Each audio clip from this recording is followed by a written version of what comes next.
Though he was almost 102 years old, the recent death of a Holocaust survivor still surprised his family.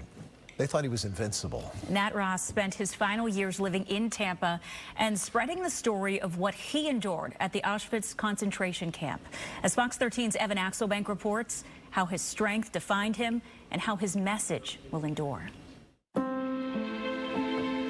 One number could never define Nat Ross's life, but it's among Dana Arshin's first memories of her grandfather, her poppy. He would pull up the sleeve that on the shirt he was wearing, and he would show me the number that was branded on his arm, 143499. And I'll pass away. Another 10 years, there will be no one alive. So I want to tell the truth, how I went through life. Nat was born on March 8, 1922, in Poltusk, Poland, a small city about 200 miles north of the eventual Auschwitz concentration camp. He was captured early in the Nazis' effort to exterminate Jews from Hitler's Third Reich. You can imagine what kind of a mess I was and how I felt. I wasn't even myself. I didn't care what would happen to me. As Allied forces closed in on the Nazis, he was one of tens of thousands of Jews who were forced on a death march. His POW camp was finally liberated by American forces. It's more than a miracle.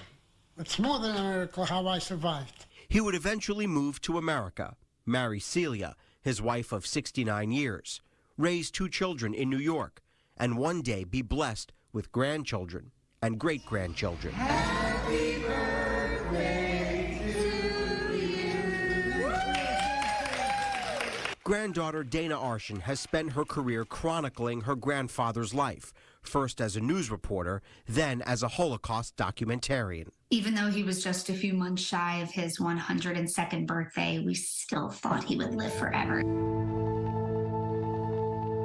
On December 23rd, Nat Ross, Dana's poppy, passed away. Dana says now is a critical time to consider what Poppy went through. It just drives home the importance of having to tell these stories before it's too late. And we always say the expression, history is doomed to repeat itself, and it is. Nat overcame a stroke 10 years ago and moved to Tampa during the pandemic. He also accepted as many interview requests as he could. I saw it with my own eyes. The screaming, they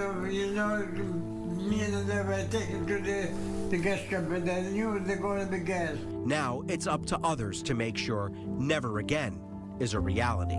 That perseverance and that will to look forward instead of backwards, and instead of wallowing in your sorrow, that is something that me and my family, that we will always carry with us. One thing about Nat, though, is that early in life, he showed his prisoner number to very few people.